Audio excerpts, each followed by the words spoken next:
अमरावती जिल्हा सामान्य रुग्णालय इरविन येथे दुपारी 1 ते 1:30 वाजता विद्युत खंडित झाला। त्यामुळे गरमीमुळे रुग्णालयातील भरती रुग्ण तसेच सोबत असलेल्या नातेवाईकांचे चांगलेच हाल झाल्याचे चित्र पाहायला मिळाले। दुपारी 4:30 वाजेपर्यंत देखील रुग्णालयातील वीज पुरवठा सुरळीत झालेला नाही।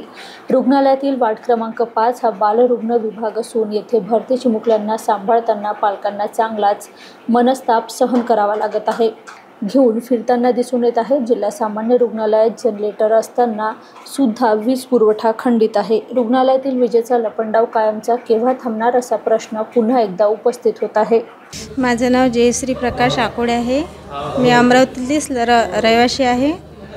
इथे लाईट 1 वाजतापासून नाही आहे। गरमीचा टाइम आहे, एवढी परेशानी होत आहे। जे पती आहे, बीपीचा त्रास आहे। सगळे पेशंट पाहणं कसे आहे, खूप गरम होत आहे, खूप हे वाटत आहे।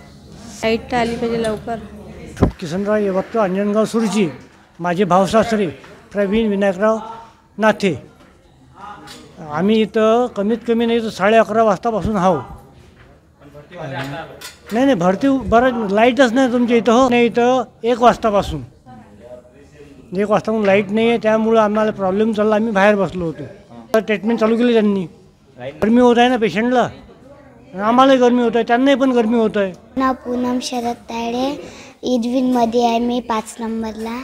आणि खूप वेळची लाईन नाही सकाळपासून तर आतापर्यंत। गरमी होतं आणखी श्वास भरून येते।